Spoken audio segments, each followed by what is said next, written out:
आज हम एक सर्वविदित परंतु बहुत गंभीर पक्ष की तरफ आपका ध्यान आकृष्ट करना चाहते हैं।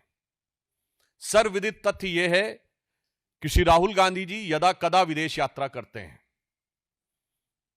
और वहां पर वो सदैव भारत के प्रति व्यथित भी पाए जाते हैं, परंतु आज उनके पैतृक सलाहकार श्री सैम पित्रोदा, क्योंकि वो उनके स्वर्गीय पिताजी के भी सलाहकार रहे थे, और उनके वैचारिक मानस के निर्माता यानी who is his traditional family advisor and architect of his mindset and psychology, Mr. Sam Pitroda, in his interview yesterday, has inadvertently exposed the real face of Congress party. उन्होंने कल एक इंटरव्यू में कहा कि Congress party global progressive alliance नामक एक गठबंधन का हिस्सा है और उसी में भाग लेने के लिए राहुल गांधी जी जर्मनी गए थे। अब यह ग्लोबल प्रोग्रेसिव अलायंस एक ऐसे संगठन से जुड़ा हुआ है जो भारत विरोधी शक्तियों के साथ और भारत विरोधी बातों को स्थापित करने वाले अनेक संगठनों के नेटवर्क का हिस्सा है। इसी यात्रा के दौरान आपको पहले से यह बात पता है कि सेंट्रल यूरोपियन यूनिवर्सिटी कि प्रेसिडेंट कॉर्नेलिया वुल से वो मिले थे और स्पष्ट रूप से central European university George Soros की ओपन सोसाइटी फाउंडेशन से फंडेड है। अब सैम पित्रोदा जी से जब यह पूछा जाता है कि ग्लोबल प्रोग्रेसिव अलायंस का क्या संबंध है कांग्रेस से, तो वो स्वयं रहस्योद्घाटन करते हैं कि राहुल गांधी जी उसके प्रेसिडियम हैं और सैम पित्रोदा उसके मेंबर, यानी राहुल गांधी जी उसके अध्यक्षीय समकक्ष हैं और सैम पित्रोदा उसके सदस्य हैं। और मजे की बात वो कहते हैं कि 110 कंट्रीज का डेमोक्रेसी का ये अलायंस है।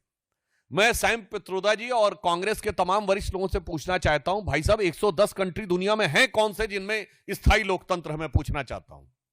190 देश कुल हैं जिसमें 57 मुस्लिम देश हैं, स्थायी लोकतंत्र किसी में नहीं, 57 या माइनस। इसके अलावा कम से कम 30-40 देश राजतंत्र हैं ऑफिशियली, उनको माइनस कर दीजिए तो संख्या 100 के नीचे आ जाती है। बाकी डिक्टेटर रिजीम है।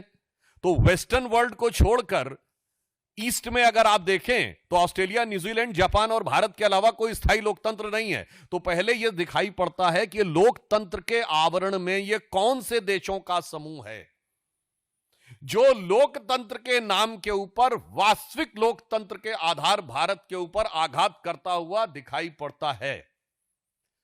Now, I want a clear answer from the Congress party.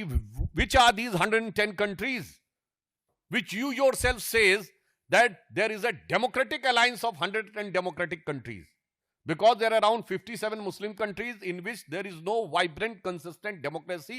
They are either theocratic states or very weak, fragile democracies.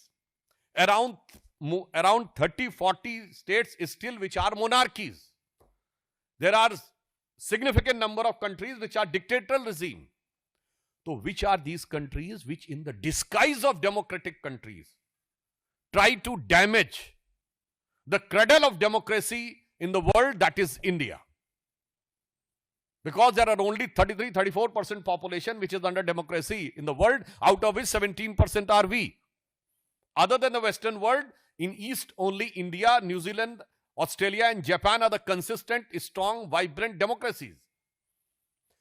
So when it was asked, it has been exposed that Congress is officially there having position in that global alliance which tried to malign and mar the reputation and democracy in India. उसके बाद उनसे सवाल पूछा जाता है कि George Soros के साथ जुड़े लोगों के साथ वो उठते बैठते हैं तो क्या कहते हैं, मुझे कोई फर्क नहीं पड़ता। इंग्लिश में उन्होंने कहा वी डोंट केयर। तो मैं आज कांग्रेस से पूछना चाहता हूं कि अगर आप ये कह रहे हैं वी डोंट केयर, तो मैं उनसे पूछना चाहता हूं whom do you care?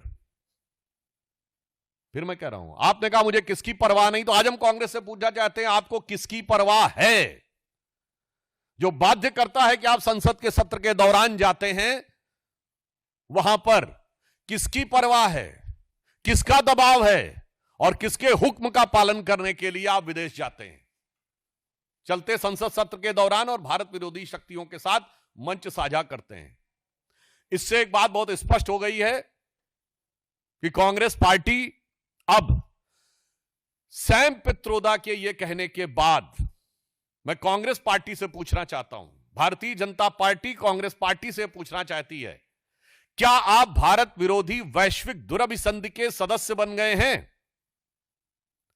We want to ask the Congress party, have you become the member of the nefarious nexus of anti-India global forces, as it has been accepted by Mr. Sam Pitroda, giving a proper and categorical reference to Rahul Gandhi?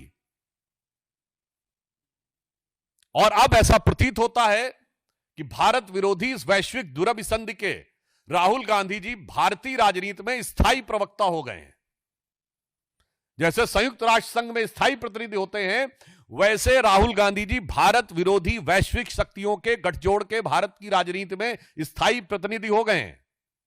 It seems if Congress doesn't reply categorically, then it can be inferred that Rahul Gandhi has become the permanent representative of anti-India global nefarious nexus to malign and mar the democratic process of India.